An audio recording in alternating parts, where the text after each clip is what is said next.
All right, so we're live recording a pod at TX2K25. TX freaking 2K25. That's pretty bad. I think this is pod like 1003, somewhere in there. 1003, something like that. Something like that. Yeah. How's TX2K been for you? You're not driving your car. No, I'm not. I'm driving Mac's car. Red Yeah. Cat 6'2", big dog. I mean, how many names does that guy have? Mac. We call him Canada. That's another one. But the Trump car, I'm driving the Trump car, which is a different experience. It's a pretty cool little car, set up different than mine. But Charger to a Challenger? Yeah, I can't say I like the Charger, but I'm just a Challenger guy. But it's been a little different. But yeah, this TX2K is it's a lot. I'm not gonna lie. So we went in on the merch. We did pretty much everything. It's a family event. We also tried to move into our apartment the same week that we got in Addison. So it's been a roller coaster. So needless to say, I'm a little wore out. How about you? It's been good. Wearing the shit out of me. But yeah, it's been good. I can see the gray on the outside, bro. The beard, it's working its way in. Yeah, it's been really good. It's been really good. But what's really cool about it is we've got some special guests all the way from somewhere up north. New Jersey. In Baltimore. From Jersey. From Jersey. Yeah, that's right. All the way from Jersey. Not this guy. And Baltimore, Maryland. Yep. And then we'll have our favorite guy coming in New York. He's from New York, I think. Yeah, he is. He's from New York. No doubt about that. That fucking guy. That fucking guy.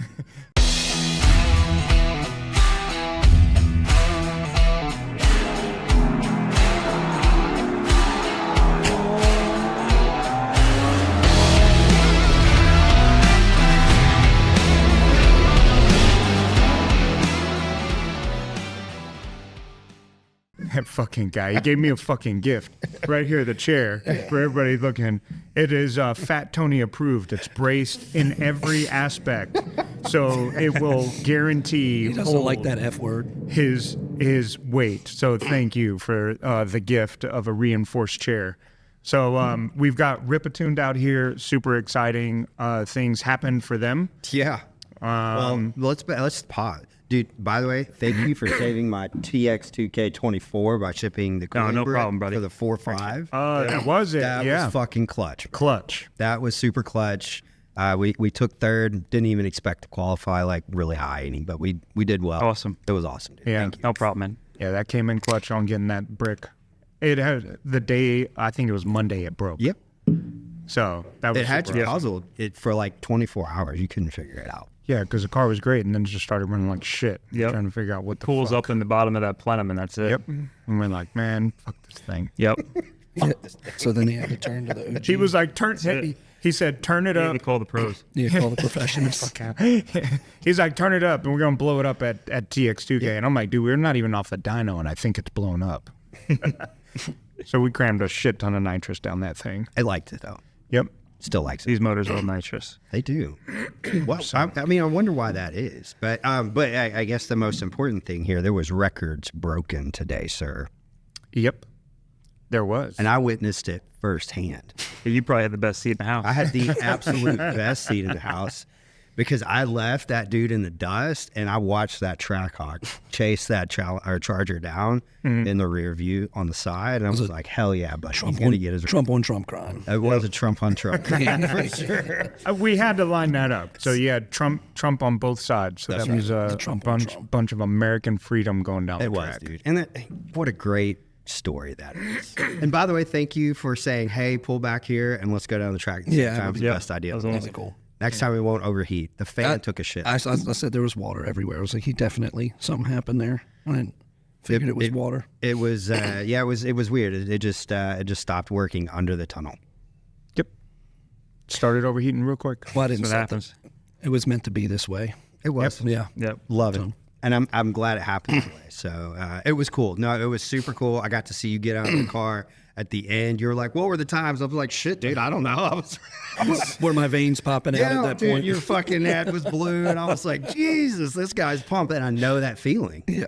So I was so It's emotional, dude. It's emotional. It's emotional because you're dealing with all the emotion, the adrenaline, and then you're just like, I know that I just broke that It's just record. like hundreds of thousands of dollars of the last 4 to 5 years of my life, you know, different builds to get to this point, and just to be able to sit there and, you know. So, it was the just- build up, getting here, like everything that went along the way, getting your trailer here, so much stuff, you know. So let's talk about it. Tell us. It's my first Give Texas.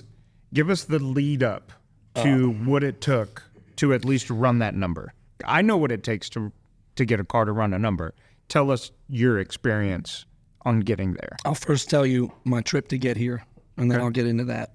Okay. 23 hours in a truck is no joke, especially when you have to stop. It makes it like 26, 27-hour drive. It's my first time coming. I didn't come last year because of that. My truck didn't have the cage or the specs that I needed to be here. So last year kind of held me back on that. But told Steve, I was like, dude, we have to do something. We have to do something. So we made it a point this year to not bullshit and actually be here and play a part. So just driving here alone, I need my tool set up. I don't have my, like T110 over here. I don't have the whole, my own mechanic team. So I was like, man, I need my tools. I need my setup. Everyone's like, it's a hell of a drive. It's a hell of a drive. But I had my right-hand man with me the whole way. Nice. We stopped, hit a couple hotels along the way. So it was a nice, easy drive. Wasn't painful. But we're on the way. We're like the night before we're coming here. I think it's last Sunday. Was it Sunday or Saturday? It was Saturday. We're on the way, and I'm driving in the middle of fucking Arkansas somewhere, and I hear, I'm like, what the fuck? I look back, all three of my left side, I have a 34-foot Hallmark. All three tires blew at one time. I get out, dude, it's pitch black. I'm in the middle of the highway. I get over to the shoulder. I'm driving on rims over to the shoulder. I'm like, what the fuck are we going to do? What are we doing? What are we doing? He's like, dude, I got it. Hold on. Google's right here. Hold on. I was fucking freaking out. Google? Yeah, he Googles my boy Mike, he Googles a tire shop. He's like, oh, I got it. Hold on. This guy answers, hello. I'm like, my name's Carlos. I'm like, okay. He was like, no, I got this guy. He'll come. He'll take care of you. I'm like, give me his number. Yeah. We call him. He comes out. Fuck. It takes him an hour and 45 minutes to get there, so we're stuck in the pitch black. Damn. Look, I had a safety vest. I had my triangles. I set them up. And we're at the bottom of a hill, so... Or we're at the top of a hill, so luckily we were at the top of the hill because people were slowing to come up the hill before they went around the bend. But just that experience being on the side of the highway, 2:30 in the morning, pitch black, I mean, it was a little ridiculous. I just was like, man, this is not starting good. This is not starting good at all. So this guy comes an hour, 45 minutes later, another little Spanish guy. He says, I'm from Mexico. I got this. Don't worry. Rapido. I'm like, okay. I'm thinking he's got like a full setup in his truck, right? No, bro. Dude, he's got fucking pry bars that were like rusty. I'm like, can you not don't jab my rim? Like it was. Yeah. So he brings these tires on. And he's like, these for RV, they very good. I'm like, dude, just put them on. Let's just go. I need to get the hell out of here. I help him, I assist him. He nails me for $300 and then $220 a tire. It ended up being like $940 or $960. I gave him a $40 tip. That was the best money you ever spent. $1,000, right? We go up about 8 miles. My boy Mike's like, hey, dude, we got a hotel right up the street. So we go up about 8 miles. We take an exit. There's a Hampton Inn, Holiday Inn, a Taco Bell. I'm like, dude, it'd be dope if they have a fucking Taco Bell after what we just went through. He's like, dude, they have a fucking Taco Bell. I was like, no way. So we get there. I drive with the trailer in the truck through the Taco Bell drive-thru, which I don't know. You where the fit truck. that through? Fucking yeah, dude, 60 foot straight through the drive-thru. It's fucking crazy. I wanted that fucking Taco Bell. After that kind of night, I was done. So we get to Taco Bell. We go back to the room, park the trailer, get a good night's sleep. We shower. We're like, fuck yeah, we're on the way to Texas. Let's go. We get in the truck in the morning. We eat breakfast at the Continental breakfast. We're like, dude, that shit was actually really good. Usually it's shit. We get in the trailer. We go 1 mile up the fucking road. Yeah. Dude, my right side fucking blows. Can't make this shit up, yo. So how many tires do you need now? 6 motherfucking tires, boy. It was immediate. It was What the Yeah, it's fuck? crazy. 1 mile up the high. I hit 70. It goes poof. I'm like, what the fuck? He's like, no. Yeah. So we pull over. Luckily, it blew one tire. Right. Oh, shit. So we drive on 2 tires, like 4 ways on, 40 mile an hour. We get off this exit. I call this Spanish guy. I'm like, dude, my other side blew. Help a brother out. I need same tire. And he's like, all right, I take care of you. No, you too far now. I'm like, dude, it's 8 more miles away. We just dropped a pin. It's 8 more miles away. Just come help me. Okay, I do, but you buy tire and my service. And I'm like, I got you, dude. I need the same matching tires because I'm an anal fuck. Yeah. And I'm like, dude, I need the 3 same tires that you brought me last night. So not only I got popped for the 1,000, right? Needless to say, let me go back. We pull off this exit. As soon as we get off the exit to wait for this guy, it's, what was it, Big Red's? Red River Truck and Tire Service. Big ass building with a bunch of wreckers. I'm like, fuck it. Half price tires sell. Yeah. I go in, and I'm like, hi, do you guys do tires? And the guy's like, yeah, I mean, I'll wreck it. I'm like, oh, Christ. They're not going to have fucking tires here. He's like, no, we got them. We go in the back. He's trying to sell me used fucking tires. I'm like, dude, after what I just went through, I'm not buying used tires. I refuse. If you want to take them off so we can get ahead of the game, we got to get to Texas. Let's go. So Spanish guy still coming with the tires. I call him. He's like, dude, I'm 45 minutes out still. So I just got ahead of the game, had the guys take the tires off. Got them all ready to go for the guy to pull up the tires. Well, the Spanish guy, he pulls up with the tires, mad as shit that I'm in there getting the tires. So he's like, oh, no, I do service. I do the service. Me do.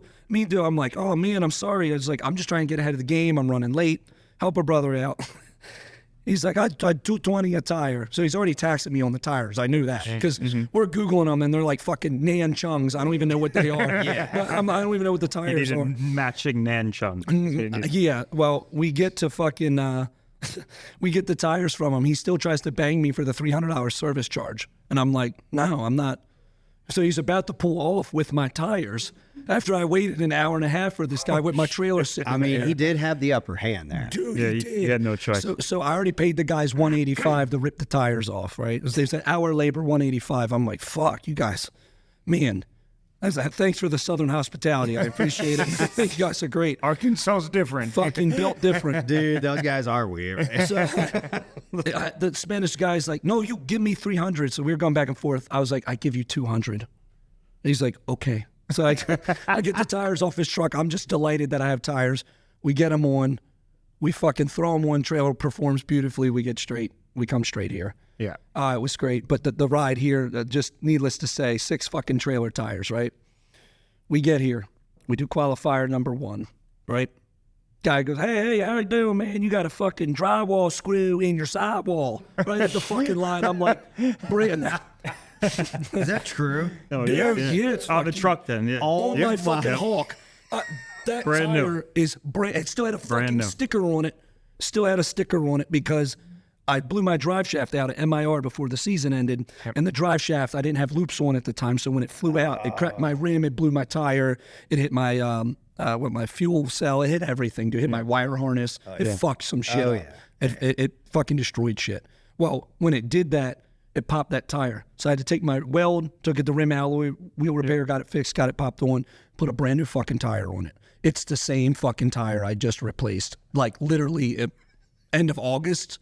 So I didn't even use it. The truck's been sitting in my garage all winter. So I'm like, I'm ready for race season. Here we go. I pull up to this fucking line. There's a drywall screw hanging out. It's in the fucking sidewall. It's not repairable. Do you have maybe a little boy I do have. I have 2 boys. capable? Of, No. Okay. No.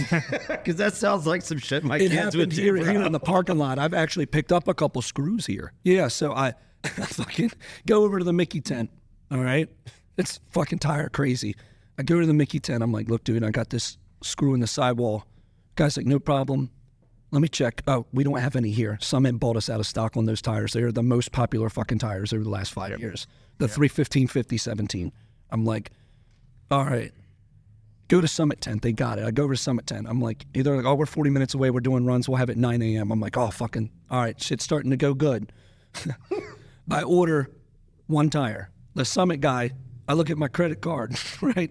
Rings up 2 fucking tires. I'm like, so I go there in the morning. They load up 2 tires. I'm like, no, I needed 1 tire. I had 1 nail on 1 tire.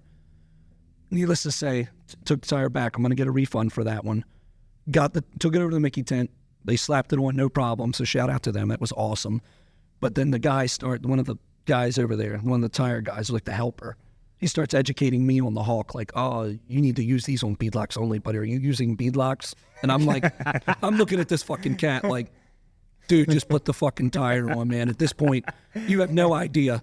Just stick this fucking tire on. Do me a favor and stay away from all of my tires because you got bad luck right now. Oh, my God. Well, hey, we're good now.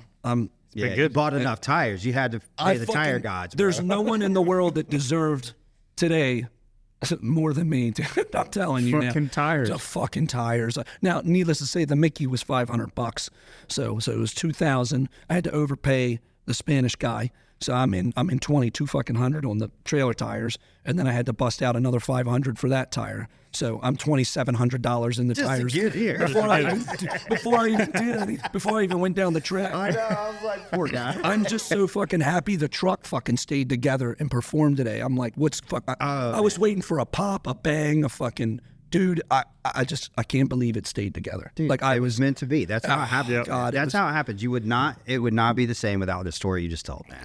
And That's what makes just it the worth road to it. get here, man, is just the road to get here. Most people will quit, dude. Like we talk about this all the time with other folks, but you know, and it's racers in particular. You probably know this a lot. Is there's not a lot of quit that are bred into like a race. You can't fucking quit. I can't. I'm not a fucking quitter. If anyone here in this room, everyone here knows me. That's the last fucking thing I do. I can't. And that's pretty much in common with everybody we've talked with. Is they've gotten the shit kicked out of them multiple times in multiple different places, and I'm sure you got a good backstory on that. Was just coming up through the stuff. Tell us a little bit about your background, and how you came up.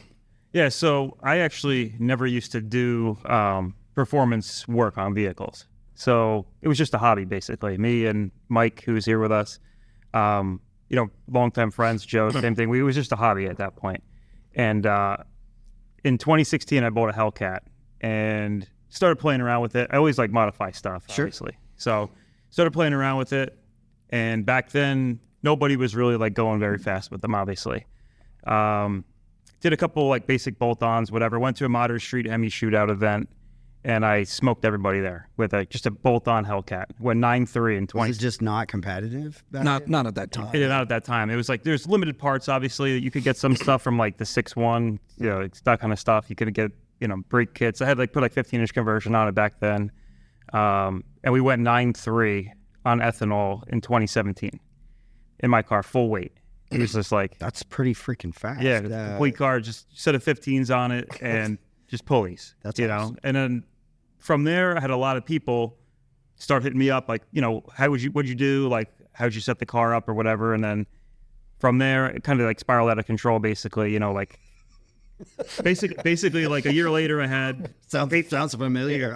eight to 10 Hellcats at my house, my neighbors They're like freaking out. Like, what the hell are you doing? Yeah. And then, so we made the judgment call to say, I think there's something here. Like, I left a very good paying job to say, fuck it. I'm going to take a chance here. Like, why not? You know what I mean? I can go and do the other stuff again if I want. It's not a big deal. So left my job. Mike left his job. What did you do? What sold insurance. Okay. Yeah. Absolutely a perfect job for him. Yeah. I would have fucking guessed that. Yeah, buddies, they make really good money. Yeah, no, listen. And it's all about your network. It allowed me to do whatever I wanted to do back then. And then obviously now this kind of stuff is like a completely different level of freedom, But So the rumor out, though, just to clear the air, you are not related to Kelly Ripa. I am. Kelly Ripa, the Ripa TV show See it in person? his face. Oh, yeah. Are you? Oh, yeah. Oh, That's shit. Aunt Kelly, bud. Aunt, That's Aunt Kelly. my bad. Aunt Kelly. Yeah. Not Ann, but So you're related to the Ripa? Yeah. Oh, okay. All right. so Royalty. Royalty. Dude, we Sorry. stepped it up. He on was the deep stage. born with money. no, they're definitely not. But Sorry, we interrupted your story, bad. so basically, I mean, from there, like I said, kind of spiraled out of control. We got a real small shop, and at that time that was before this really, really took off. I would say like the cars were getting popular at that point. This is end of 2018. Trackhawk just came out. There was still no TRX, obviously. There's no Durango Hellcat. It was just the cars, and Trackhawk came out. And we kind of started focusing on just playing with the Trackhawks. We were doing cars still. We were doing, big demon builds and whatever. Like, we would take anything at that point. Didn't really matter. I was just trying to get my name out there. and we had a point where we had like 35 cars in a one bay shop. No bullshit. That works. Yeah. I saw it. Yeah, that's where his truck originally came. I drove mine up there. I was like, what the fuck is going on? Yeah. He's like, dude, I have no spot for a trailer. You can't do park it." you even work on cars, bro? So, You got a bunch of set, bro. yeah, no, I know. Listen, but we always did the right thing by our customers, and it just kept going. And we're like, all right, we're going to make another jump. And then we bought the building we're in now, Right. and we outgrew that 1 year. And but we've decided to now like not scale up anymore because it's really, really hard to find quality, good not work. co- You know, people who can produce Quality, not good work. quantity. And I don't want to have callbacks, obviously. And you know, it allows us to do stuff like we did today.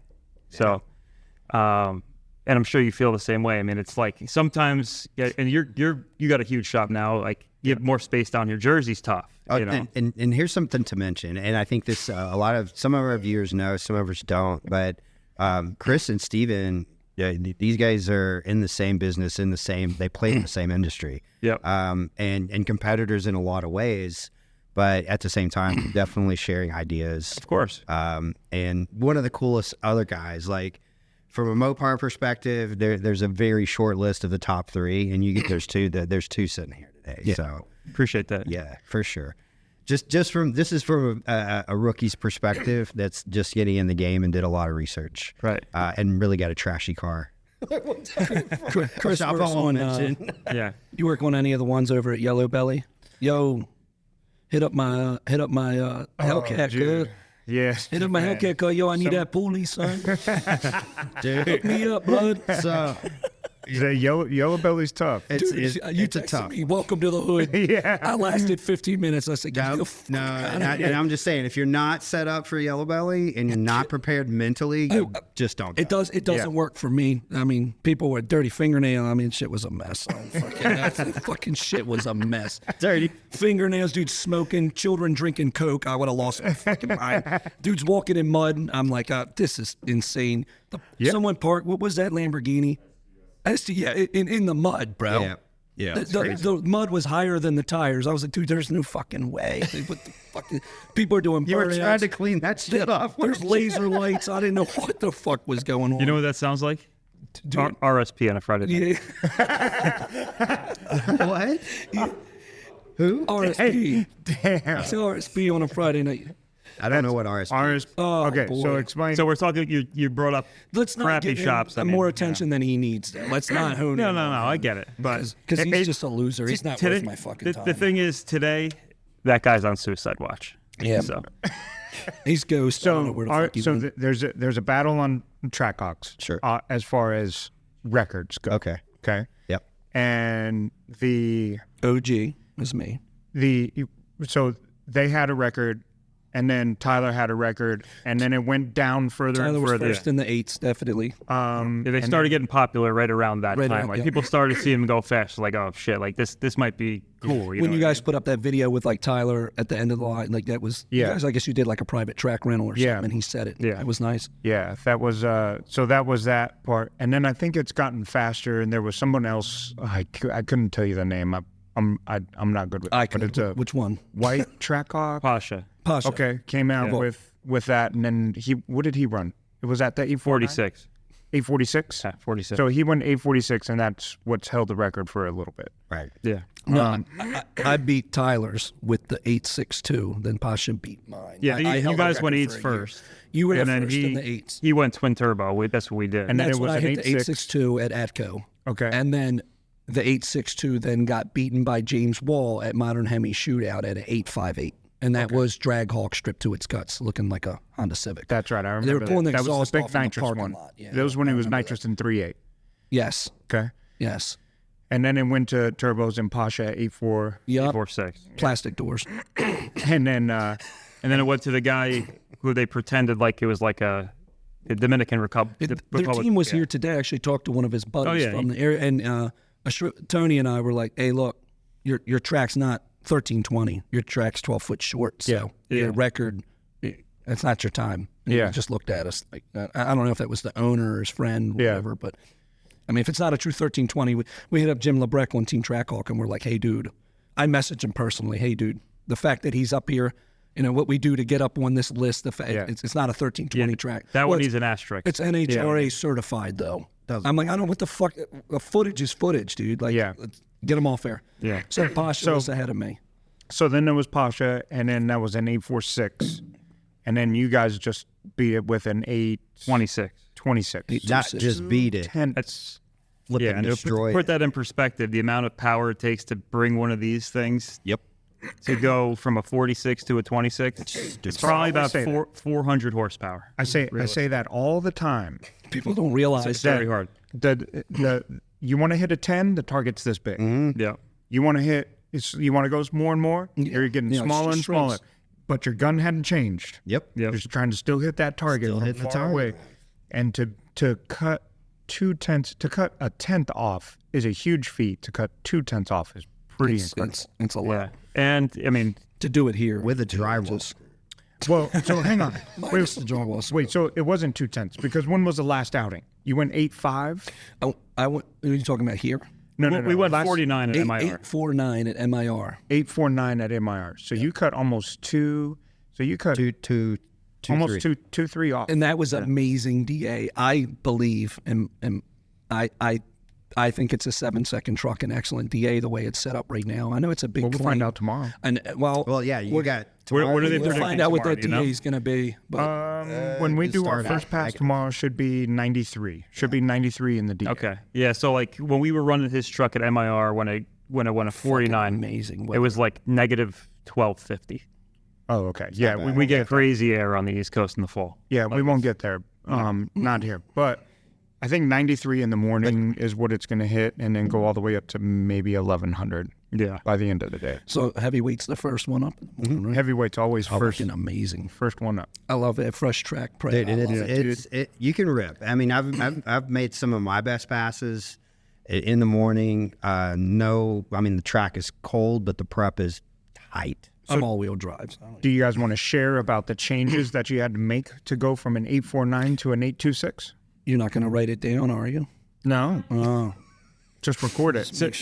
Do you want to share with everybody? No, it's what you fine. had to Yeah, do? we can. We really didn't make too many changes as far as anything engine related. It was the same setup. It was more of basically we got that setup done like last June, basically. And the new 72 mils, front mount turbos, that kind of stuff. We finished that up. We spec'd it for here. We Yeah. spec'd the truck to be here. Yeah, so we finished that last year, basically. And like I said before, without a cage in a truck, we would get a pass or two last year at a track. You know, so we would try to go to as many events as we could, but, you know, you'd really get 2 passes and then have to try to do whatever you could with the data from there. And you can't do much at that point, you know. Right. So here, we've made about, I think, what is it at this point? 7 or 8 passes? 7 passes. Yeah. Yeah. So we've got more data here than anywhere else with the truck. Truck Welcome stay, to Texas. Yeah, no joke. I mean, this is what we do. Now. But Truck staying together. yeah. So, So truck staying together, that's key. Well, it is key because you will get the passes here, and that's Yeah. the thing is, consistency wins every single time this year. As far as some of the tweaks we made, I'd say the biggest one was the Menser suspension. We got that dialed in properly. We had Tony working all night, messaging, Menser. Yep. What do we need to do here? What do we need to do here? Going back and forth, and dude got it dialed the fuck in. So Thanks. he got that suspension Thanks, dialed in. Tony got it dialed in. Yeah. If anything, he knows about good I have to give it to reinforcement him. for fat things. I have to give it to him. And him and I go back rigidity. and forth, dude. We go back and forth, but we're like brothers, man. We're all like brothers, and we all fucking argue. We all all go at it. Hey, dude, no, dude, I'm not fucking. Yeah, you are. No, and we all three of us. It's just bad news. yeah, We go I at got to it. kind of control him sometimes because he wants to make 12 changes at once to the truck, and yeah. you can't do it. This guy wants to get in there and turn the boost to fucking, to annihilate me. So he wants to get in there and fucking, and then I'm like, dude, get the fuck out of the truck. Like What happened today, though? Yeah, I was about to say. I think it was a good team effort all the way around between Ripa, Tony, and then my team here. Last night we stayed up. It was like 2:00 in the morning. We're pulling door panels out of the truck, and we're like, "Holy shit, these things are heavy as fuck." Yeah. We didn't realize it was like 75 pounds. Yes. Of door panels. So what'd you clock in at? What's your weight? 4,800. Yeah. 4,800 with How'd you me get with there? me in the truck. How'd you get there? What, to get to the 4,800? Oh God. Everything, man. Okay. Is this like a black Jeep that's gutted? Did you take a saw? No. I still have a headliner. I still have a center console. I still have my dashboard. Carpet, my WeatherTech floor mats. WeatherTech floor mats. My cage goes around my dash because I wasn't getting my dash cut. Nothing. So Heater core. AC. Yeah, before this morning it had full speakers. Like it was full truck basically. Yeah. For some reason, when I look at you, I can see that you would still keep WeatherTech mats. It's me. Oh, that's I'm me. not stepping on carpet when I go in there. It just drives me crazy, bud. I hate the carpet feel on my feet. So It's so fitting. WeatherTech mats. Yeah. So Pull we the carpet out. the weight, it's endless, man. So it started with the brake setup on the front. Steve's like, dude, I'm coming out with this new brake setup. It'll save a ton of weight. I'm like, all right, we can do the conversion in the front. How much weight? What did we save here? 70, 80 pounds. It's so on the front alone, we saved right around 40 Okay. just in rolling mass, Rolling and then it allowed us to put 17s all the way around. Okay. We added the cage from there, which added weight, and then from there we also work with Race Carbon, Tony's company now. We did the carbon hatch and the carbon sunroof delete. So that basically negated our additional weight that we put from the cage. So I'd say from last year, the truck weighs the same. So 849. How much did you weigh? The same as now. Same as now. Okay. Remove the fuel tank too. When we put the fuel cylinder, We had that at fuel tank MIR last year. Yeah. Yeah. Oh, as far as Yeah. same So as it's same thing. So- Just really just basically seat time and tweaks this weekend. The hatch and the sunroof. Yeah. The difference. That Sunroof is what? I mean, in the Hawk, how much is I have 50 pounds, about 50. 50 pounds. It's fucking crazy. It's ridiculous. That's a lot of And That's a lot of the new weight. panel, What I did the think, was hatch like, do? what was it, 1 to 2 pounds, Tony? What was the panel? What was it? 1 Yeah, pound. 1 pound. Yeah, the panel Tony. The new panel. Yeah, the carbon panel Okay. insert. Yeah, it's nice. It's nice. The bolted Dude, it piece. bolted right in. It's mint. Even the lines, everything was just. So Tony did a good job. We'll give it to him. Tony did a great job. Tony did. Tony did a So great Tony, job. Tony did a good job. Yeah. All right. The hatch.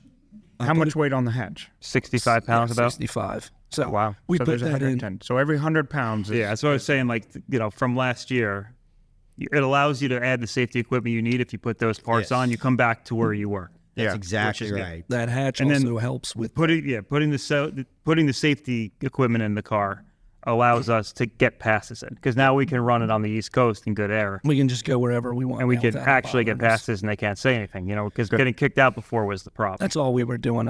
He's like, dude, you have to do a cage. I'm like, all right. It's dedicated race car, man. It so is. at that point, like I'll tell you this from personal experience, is really liked the car that I had, and it was cool till about like 850 horsepower, and then it was worthless on the fucking street. Yeah. And at that point, in my mind, I was like, this is going to be a race car. Well, there's no turning back. So that means the interior. I'm like you, dude. Super. I'm fine.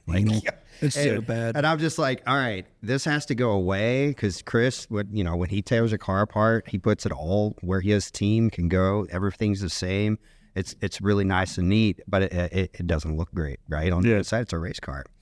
And when I made that shift, we got a lot more accomplished. We were able to come in with a cage, and still make weight. And we're 4430 with me in the car. So. Yeah. And It's so much lighter. Yeah. yeah, I know, with a 7.5 cage in it though. So that's the whole point. Is The halo and everything. Yeah. Right. Yeah. right? Yeah, and then Ripa made a good point. Is like you have to do a lot of, and people are like, "Man, you're good at it." Bro, you're not even counting the fucking cage that you see around you. Yeah. How much does that The weigh? cage weighs more than the shit you took out. Yeah, exactly. So it's like, you have to do it if you're gonna. Yeah, or you're driving to a be 5,500 pound car. To get back to that weight reduction real quick before I forget about it, but that carbon hatch, we realized these guys have analyzed videos left and right of all my passes, right? What was happening was the truck would squat back. Even farther. Yeah. I mean, it would just damn near do a wheelie, it looked like. Like, how the fuck do we eliminate that? And that's when Tony's like, dude, we got to get some weight out of it. That's when he started doing it.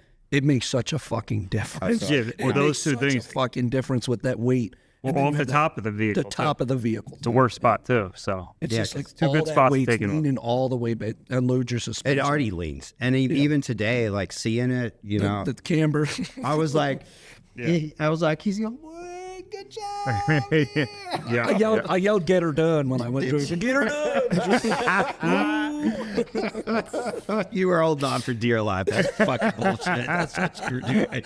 I saw your fucking face when you got out, dude. Lit up, man. Congratulations on that again. That was a big accomplishment, and it was cool to be able to see that when you got out of the truck. It was awesome. So from the sounds of it, it's been a 2-year process, 3-year process? I'd say in the heavier build, yes, because what I was doing for a little while was just doing light modifications and doing some street racing to the local BMW or stuff like that. Yeah. But in the heavy build, it's been 2.5 years. BMWs? There's some BMWs, the Audi RS3s. Guys buy them stock, think they're badass. And they're like, oh, it's a track. I'd give them 2 in the hit and then smoke them. Yeah. Yeah. I made a pretty good amount of cash. I've done a lot of street races. I think I'm like 25 and 6. I've lost 6 of them. 25. Did they underestimate the Trackhawk? Everyone used to, but now they're not anymore. So I'm done with them. Especially when you have like Ripa or Bailey's on the side of the door. Like, Yeah. fuck that. We can't get any grudge races. Nah. It's tough for us to get. Oh, grudge Bailey's, races. I'm out of here, man. Yeah, literally. Yeah. That was. Well, I think they'll believe now because it's been years and years of me having to prove myself over and over. And now we just have nothing left to prove anymore. And that's to the point to where. So I said earlier, don't even mention that. So, why'd you make the jump for that? Why did you make the jump from a street car to now the fastest track car? My ego. Ego? Ego. Hey, man, everybody Straight gets up. something I'm not going to different to bullshit you. balance Yeah. I'm a guy that has to have the best of everything. I grew up poor. My sister's sitting behind you. I grew up with nothing. Section 8. I had nothing. Our happiest day was food stamp day. Yeah. When my mom would get loaded up with food stamps and we would go to the grocery store and do it as a family. That was our day. We had nothing. Yeah. My mom tried her hardest. My dad tried his hardest, but on 2 jobs. I mean, that's where it come from. Come from. I'm like, I'm not gonna live my life like that. I'm not gonna do it.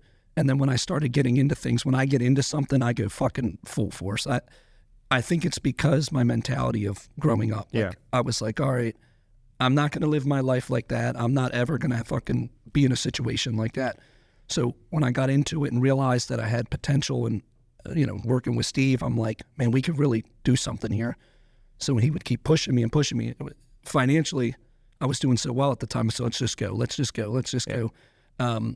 Things have changed since then. My life has changed since then.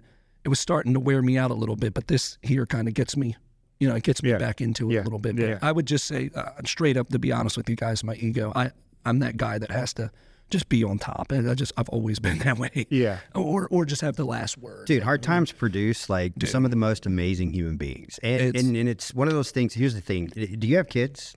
I have 2. I have a 4 and a 9-year-old, 2 boys. How are you keeping on top of those guys to keep that same mentality? Because I am... Are you rigid as shit like I am? I'm terrible, but I let my son, my 9-year-old, get away with a lot. I mean, I let him get away with a That's your oldest, right? Yeah. Yeah, because he's probably sweet, right? No. No, he is. I mean, my boy Mike back there could vouch. He is my twin. He doesn't look like me, but he's ridiculous. The shit he says, sometimes I'm just like... Okay, son. But no, he's me in a smaller form. It's pretty funny, but no, not at all, man. I see kids, and I always worry about my kids. I'm like, we're fortunate. I have the same story. I mean, we think we all kind of share the same story. Not Steve. He's born rich. Yeah, I don't think so. He's part of the Ripa family. He started off on third base, dude. but it's funny. It's like, how do you keep your kids motivated when you're fortunate, right? And you're giving it to them and you're showing it to them. And what we figured out over the years is they don't even look at that shit. It's the times that they're out here at the track hanging out. I can't wait till mine's old enough to actually enjoy it, dude. And this was our first event where we started doing family stuff, and it's been really cool, man. Yeah. I want to get to that point. That would be fun. Yep. Yeah. So that's your story with that, and how you've come up into the Trackhawk. Another question: how did you land on the choice of a Trackhawk? I'm just obsessed with the look of one, and I wanted it as an everyday driver. I had a Lexus GSF at the time, and I'm like, this thing just ain't fucking doing it. It's a great car. It drives amazing. Yeah. It's just not me. Yeah. Some 300-pound guy looks like he belongs in there, and my little ass gets out of I just wasn't feeling it, right? Yeah. So I'm actually Nino over here in the T110. He owns Lustine Dodge. I found one on the internet. He was, my name, I reached out to Lustine, hooked up with a salesman. Like, there's the owner right there. He has a Trackhawk. As I'm buying mine, he happens to be driving by in his, and that's when earlier I told you, I said, who the hell does stuff to your track? That's how I come in contact with him. So Yeah. basically what was going on to get into that point is I was doing street races, and then I wanted to stop all the shit talking, so I kept doing more and more and more and more. Yeah. And then like I said, my ego kicked in. I'm like, I want the best of everything. Throw it all. And give me the kitchen sink, and that's where it went. Have you always been into cars? No. No. I've here and there. I'm into having a clean car. I like OEM look. I was a Honda guy. Yeah, weather mats. Yeah. Everyone had Hondas. I had probably 12 Hondas. I've had every single one. You have the S2000. I always was I had still an to this S2000. day, that's how he started. I'm still to this day obsessed with S. I love them. I love the cars. Just such a good looking cool car. I hate on them now because I walked into it was back, I don't know, 15 years ago or whatever, maybe more. Walked into a Honda dealership and the guy was pitching me on the S2000. He was like, this thing right here will outrun the bet. Went, No. it's a cool car. It's a convertible. And I'm like, so from then on, I started hating on the S2000 for no reason. I've got the drive them. My buddies all had them, but I was a Civic man. I had Dude, Civics are bangers. I loved SIs. They were just fun cars. Like But damn both of these go-kart. guys started out with like little bang. What did? So we actually, like our first cars that we modified, we were huge import guys. Yeah. I had literally, I would say, every single model of import. This guy was Evos. doing your work by LS swapping imports. Exactly. That's how you started. Yeah, we were doing, like, I had, Evo's STI, Turbo S2000, like the whole gamut back then. We played around. Even Mike, he had a Turbo S2000, Joe, 4 Subaru STIs. Like, that's what we did. And it got to the point where it was always fun, but you could never go to the track and either not break something or like be fast at that point. It was still tough. Like now you can go crazy with a lot of those cars, but At that time. I ended up trading it in and got a Mach 1 Mustang, and that's what sparked my love for American cars. So had the Mach 1 and then CTSV coupe, 2 of them. Gotta love them. Got it. Gaddies. Yeah, so that was like There's kind of went into the Hellcat after that. there's no car I despise more than a Mustang. I don't care what one you have. I'm with you. I literally despise I had them. one, and that Sorry, was guys. I'm sorry. Mike, I love you. I love you. I hate them. I don't know why. Everyone has one. And I think that's another reason of why the Trackhawk at the time, nobody had one. Yeah. To go back, when I bought that and I was out doing these races, we have a strip, well, it's a highway. It's Route 70. It ends in Maryland. Mm-hmm. If you've ever driven across country, everyone knows what Route 70 is. It actually ends in Woodlawn, Maryland. It's a dead end. There's a park and ride, and 70 is like the outlet for us to street race. Nice. I was out there doing my thing, and that's where that guy, James, he come from. He come out, watch the street races. So I think I'm solely responsible for creating this guy. Oh, shit. Straight up. Unfortunately. I hate to say it. He would come out and be like, even we did a podcast, and he was like, man, I would go out and I'd watch him, and I was like, man, this is winning something. So I single-handedly created this monster, and it's been like a nightmare since I created this guy. God damn it. I'm sorry. I know. I know. My bad. My bad. And he knows it too. Ask Tony how he feels about that. You want to come in, Tony, and tell him how you feel about James? You want to get in here? we don't care. So Ripa, you started making parts. Started making parts. Why?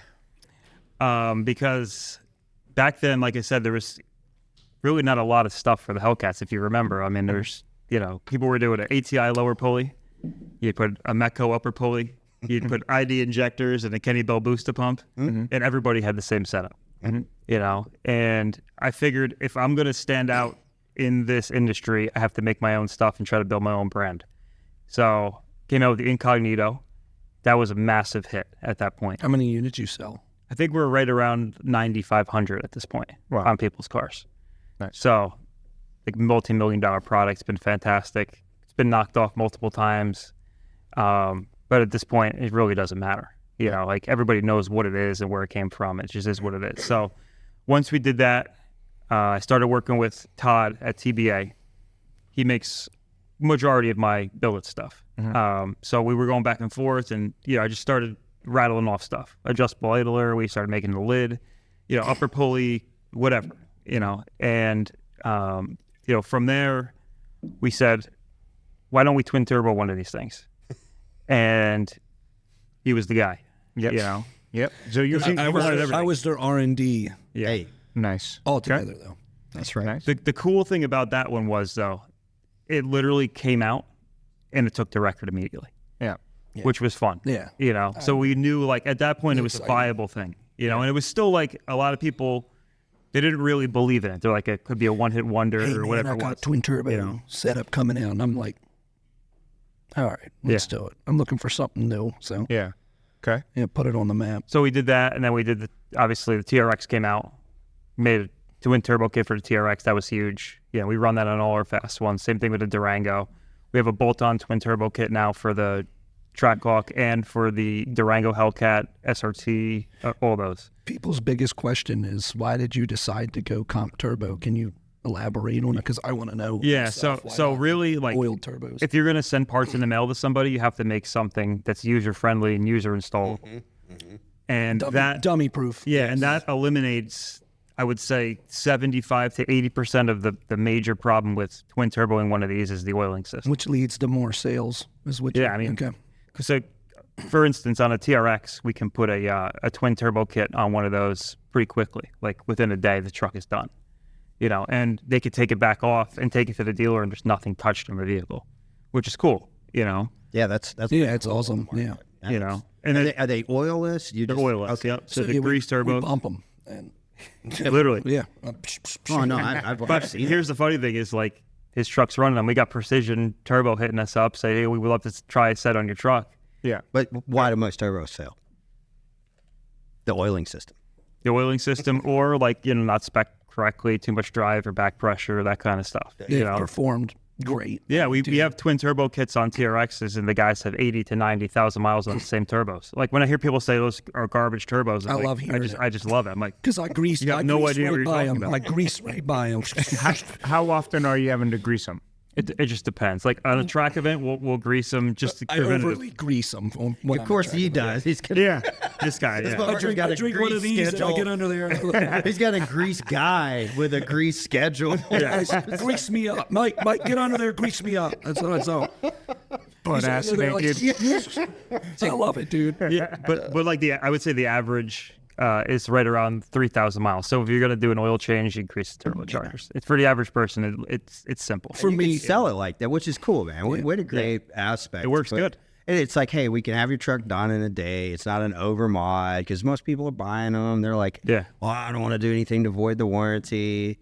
Like, you're already voiding the warranty. Yeah, well, here's the cool thing about it is they actually perform fantastic. I mean, you see comp the results. turbos Every on single one of fast them. cars. Yeah, I mean, it's like the Durango that we have runs them.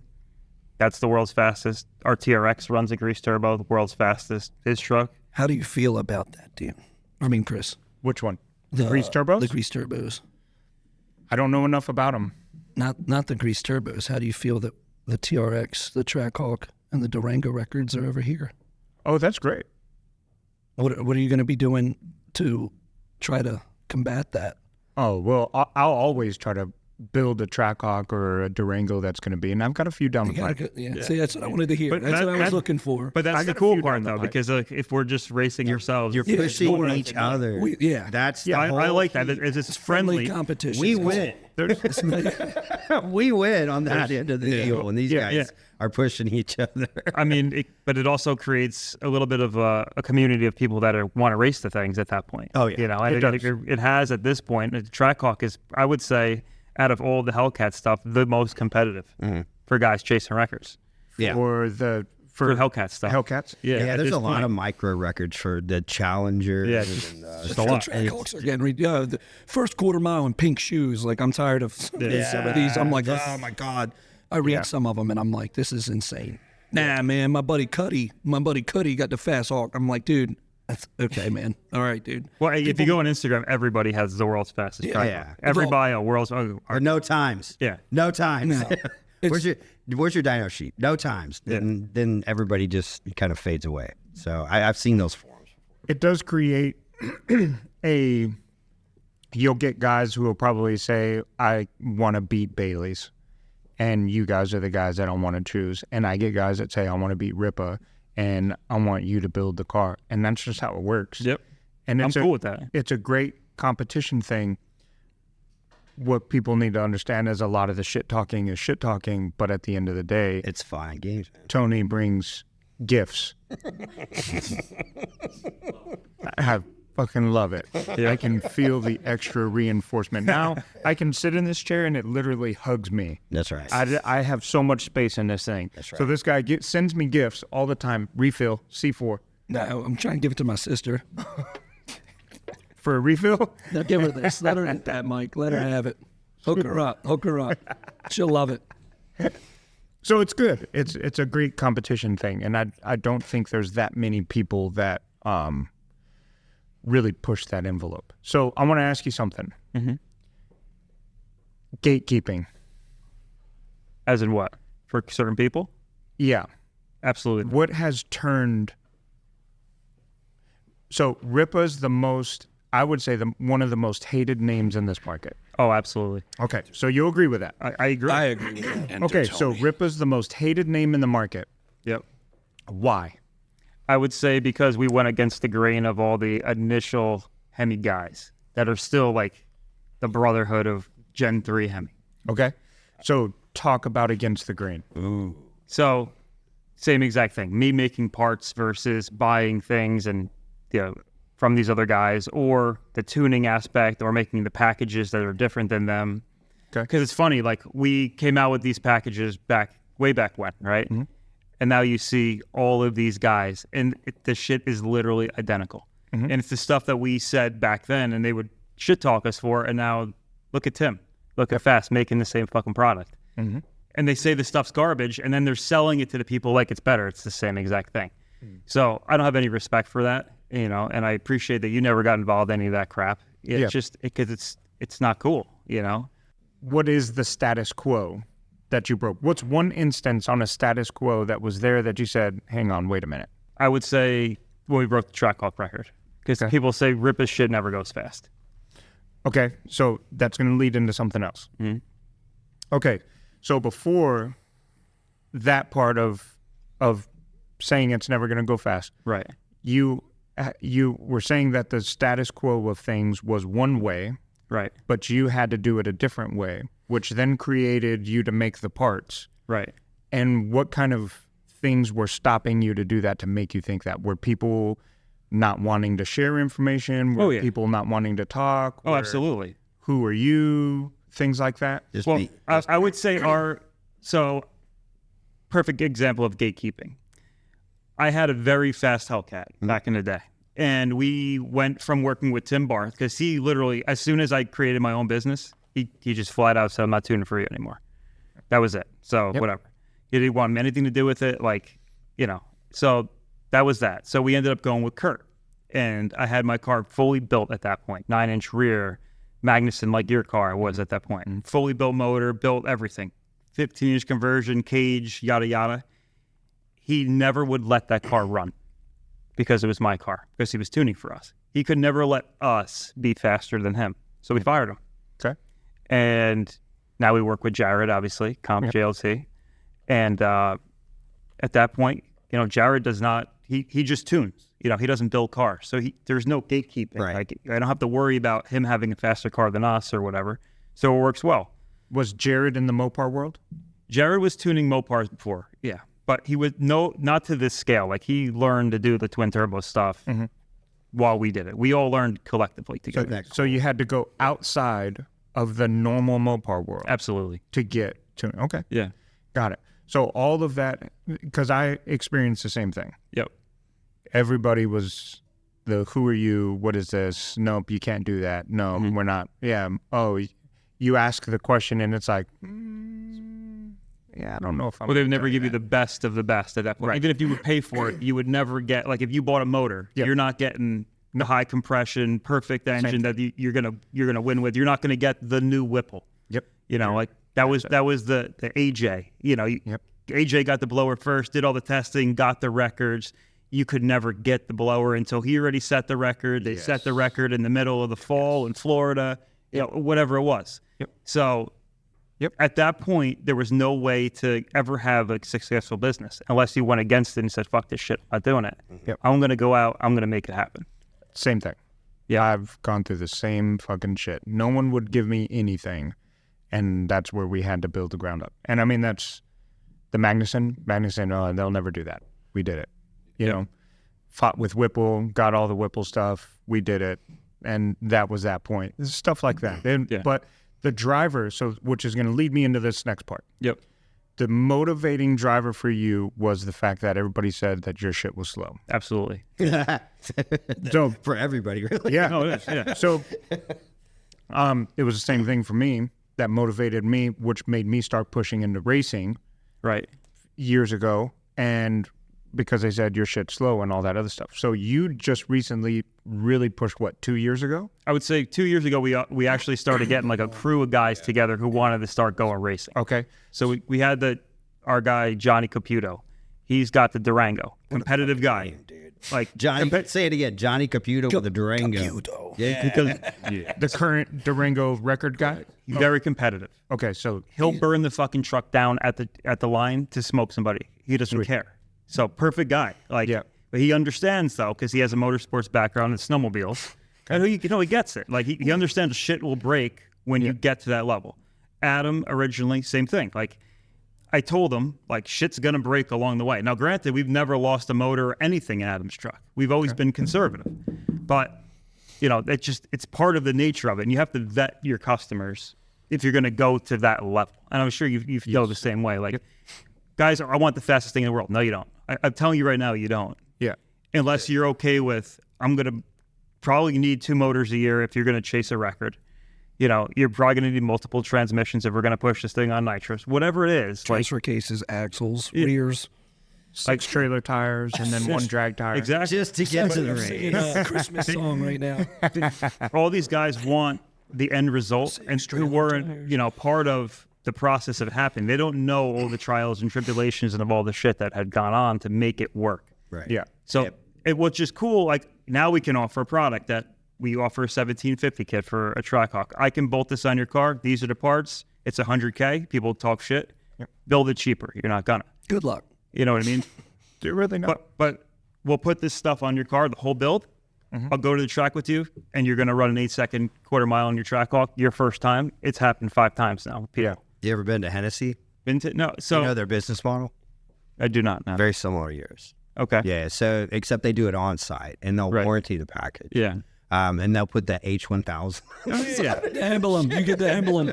And then you get to go into the special Facebook page. Okay. We got a second for me to just touch on what you were saying before. Yeah. You guys hear me all right with this mic dangling? You're good. You're good. I can hear All it. right. So you said something about like what kind of pushed us. So when I got into this, it was about 5 years ago. Yeah. And I found an opportunity where I was like, this is a lot of fun. These guys are pretty cool.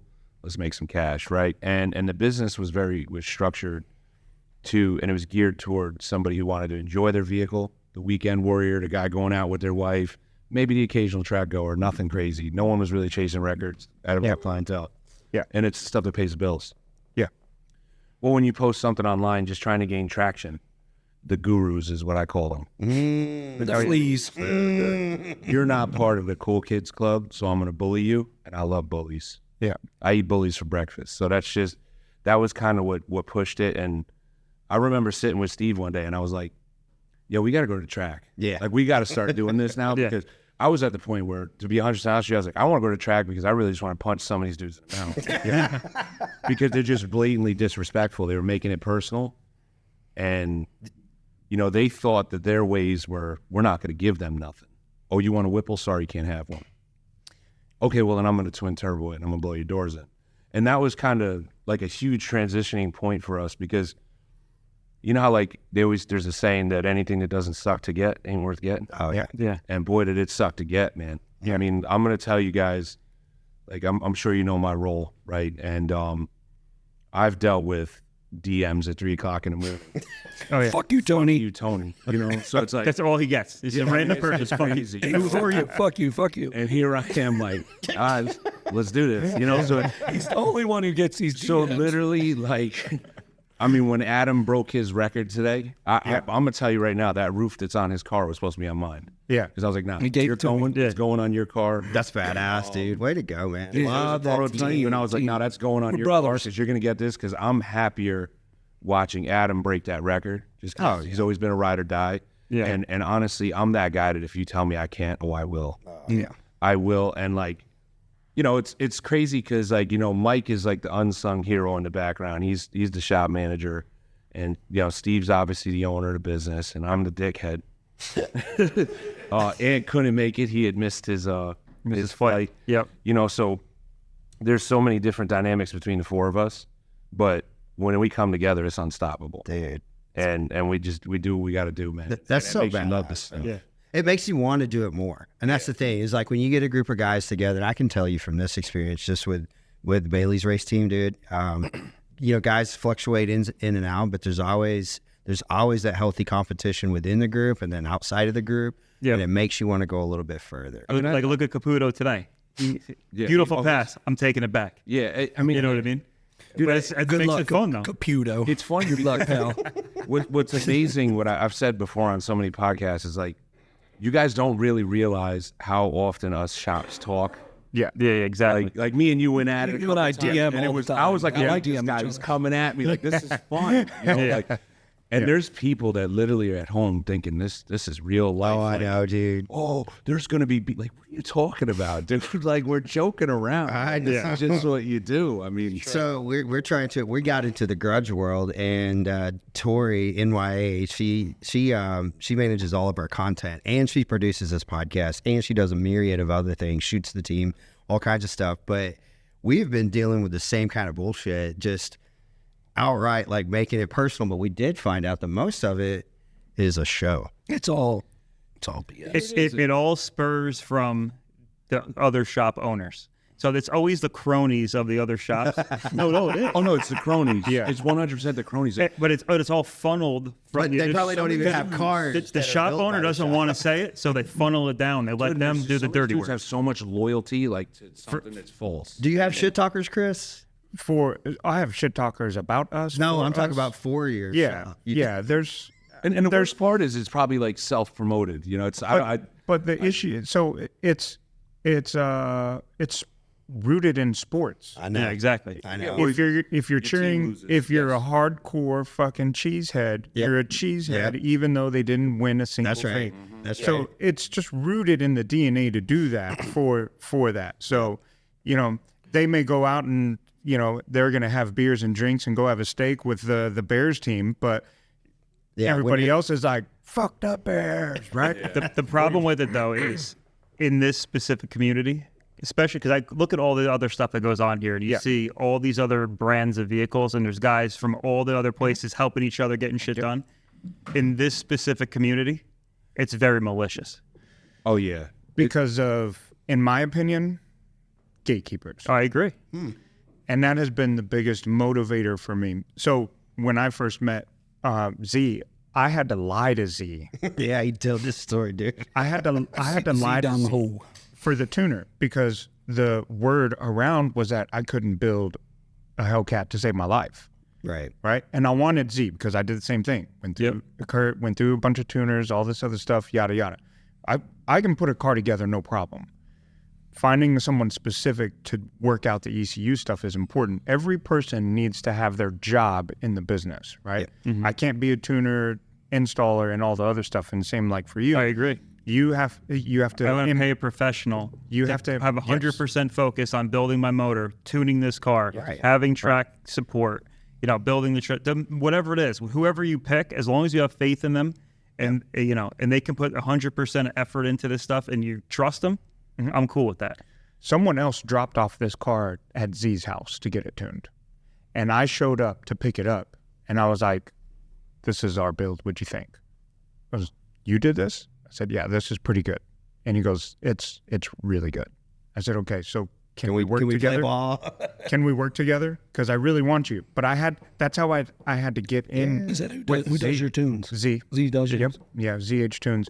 I mean, he's freaking legend. Yeah. But it took me having, because of that Exactly. to lie and create It's a white something lie. to get in. And then I show up to pick that car up and he's like, oh, you did this. Well, let me think about it. And then, you know, finally came up and he's like, we'll try it out. We'll do a few more. And then everything worked great. And it's been a great relationship since. So hard.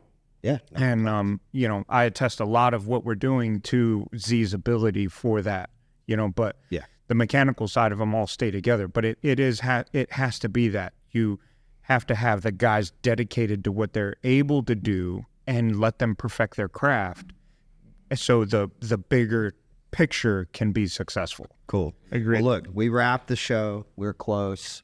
What we do is we typically ask, give us a blurb about what you would tell the younger you or somebody like you, and we'll go around real quick and get all three of you, but just limit it up. We're close on time. So, Okay, cool. Ripa, what are you telling young Ripa as he's coming up? If you have a dream, just go for it. Fuck yeah, dude. You have to. If I didn't go for it, and if I didn't leave my job and take a chance, I wouldn't be sitting in the seat right now. Damn, So you know how many people say that sitting right there? no, it's true. Yeah, I agree. It's true, man. So you have to just give it a shot, and if it fails, you'll be able to do whatever you were doing before, or, you know, whatever at that point. Yeah. So I'm going to let you close it out. And I'm basically going to say pretty much what Steve's saying. I'm a general contractor now. I had a full-time job as well. And in the back of my head, I knew I had potential to do stuff, and I was always scared to do it. My advice would be, don't be scared to take a leap and do something, because the other side could be a lot better. Right. You know? I mean, honestly, it's no lie. I didn't think I could do it, and now here I'm 5 years into being a general contractor now. You still feel like you're new too, right? I mean, it's a lot of work. I'm not even gonna lie. I learned something new every single day. And in my closing statement, I just want Chris to admit that when we went twin turbo, we now inspired him to start doing twin turbo kits, because that's 150% what happened. Because he did say, nitrous is a hell of a drug, man. Nitrous is still is, man. It burns. It's on my Instagram, and if you admit it, I will still respect a you hell of so a much drug. more. Stick around for the eliminations, and you'll Listen. find out. I got the bottle in the car. We'll go to. You better I got turn the that- full better bottle turn in that the car. fucking thing way the fuck up. Listen to me, You better hope yours works. Chris.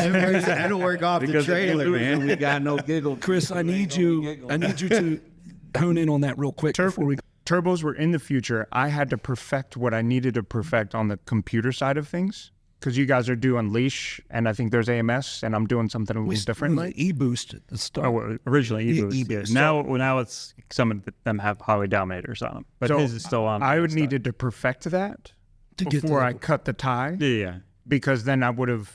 jeopardized your. Now it's very limited as far as what I can do because of our previous I agree. gate talking stuff, right? So now I can't get certain things done because we're turbos and doing our own thing. I'll respect So- that answer.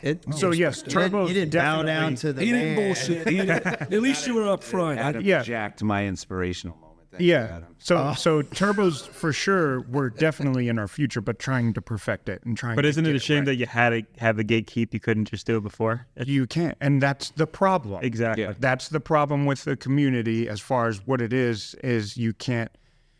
It was always AJ got this, AJ got that. And if Exactly. you want to get the stuff, you've got to play the role, and Yeah. that's what you had to do. I'm not So, cool with that. So, Yeah, and that's the tough part. But that's why I knew that we had to go and make the switch to turbos. One, I mean, let's talk about reliability, right? Yeah. And then here we are with this. So we had to make the switch to turbos for sure. How did you feel? Dead honest answer. How did you feel about my build when you laid under it and fixed the vacuum line there for me? How did you feel about the build with the crispiness of it? How'd it look? It looks good. Good, right? Yeah, it looks good. Clean. All AM lines looks really good. I was looking for the squirt gun. the little built-in greaser. I was going to give it a pump while I was down there. That was.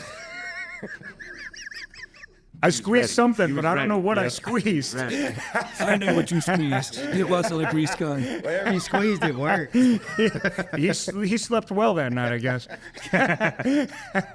All right, Tony, But no, it was good. give it a closeout, Tony. Yes, You close save out. the best for last. If I had to give some type of inspiration to the youth out there, mainly just in life, the most important thing you could ever have is integrity. And that integrity is also very important to keep to yourself. You want to stay true to yourself.